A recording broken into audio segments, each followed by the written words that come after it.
Buenos días, mi nombre es Daniel Quetzal Calva Romero, soy del grupo 605 del curso de Probabilidad y Estadística. Pues bien, empezando por la primera pregunta del tema de distribución de probabilidades, ¿qué es una variable? Una variable aleatoria. Una variable aleatoria es una variable que nosotros podemos encontrar en un espacio muestral. Este espacio muestral, pues mientras nosotros vamos recolectando datos, esta variable va a ir adoptando, pues no sé, un número en especial. No se puede definir desde un principio y estas variables están representados con una X, son más, sus representaciones son muy frecuentes con una X, con una Y o con una Z. La segunda pregunta, la cual es, ¿qué es una variable discreta? Una variable más discreta es un poco más especial que la variable aleatoria. ¿Por qué? Porque no es tan fácil que se le asigne un número como a la variable aleatoria. Esta variable discreta es más difícil que se le asigne un número debido a que no abarca tantos números, no puede abarcar tantos datos como la aleatoria. Es para datos, para estudios más pequeños. La tercera pregunta es, ¿qué es una variable aleatoria discreta? Una variable discreta es aún más complicada de definir porque esta funciona en que más bien existen dos tipos de datos, los datos finitos e infinitos, y estos finitos e infinitos pueden tener pueden entrar dentro de la variable aleatoria discreta. No se puede definir tan bien y aparte no toma rangos que pueden estar fuera de su espacio. La cuarta pregunta, ¿qué es una distribución de variables aleatorias discretas? Estas distribuciones se hacen a través de una fórmula. De forma tabular pues se escucha como una tabla. Y sí, es una representación gráfica.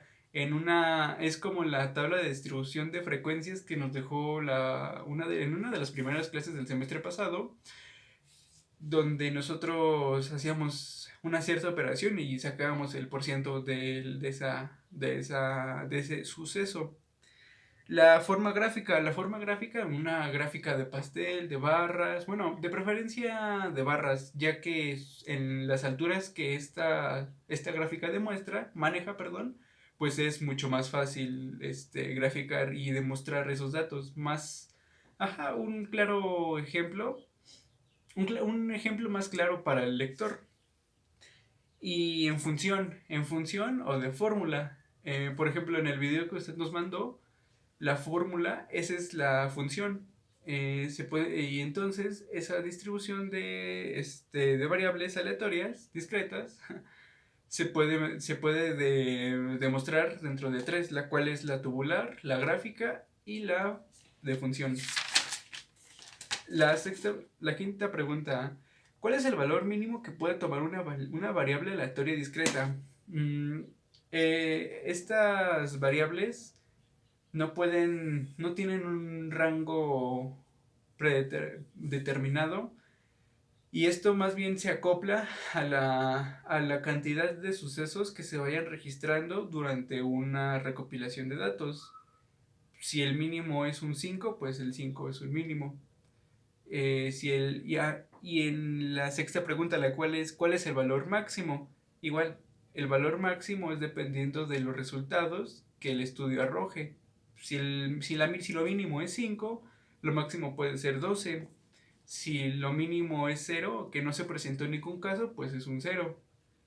Y en el video también lo maneja que para que una distribución de una variable, la distribución de su función tiene que mencionar tiene que tener o un 0 o un 1. Esa función se tiene que cumplir para que en nuestra distribución de variables, de frecuencias, pues ya esté bien. La séptima pregunta, En una distribución de probabilidades, la sumatoria de de todas las variables, ¿a qué valor corresponde? Pues el valor que corresponde es a un cero o un uno. Y esto está escrito así porque son los términos que maneja la estadística. Es como la lógica binaria, que cero es no y uno es sí. Entonces es como una forma de poder responder, de poder suplementar la respuesta que estamos nosotros haciendo, para que nuestra distribución de frecuencias pues sea verídica. Es nada, solamente para corroborar que nuestra función y todo lo que hayamos hecho está bien. Eso lo explicó en el video, y ahora que me doy cuenta, cuando habló sobre la distribución la distribución de la probabilidad, pues me acordé de la primera actividad que nos dejó el semestre pasado. Entonces como que ahora igual de nueva cuenta todo lo que vimos, bueno, ciertos conceptos que vimos el semestre pasado, ahora lo estamos viendo, ahora estamos viendo el mismo tema, pero desde el concepto y el origen del por qué esa tabla. Muchas gracias por verme, hasta luego, bonito día.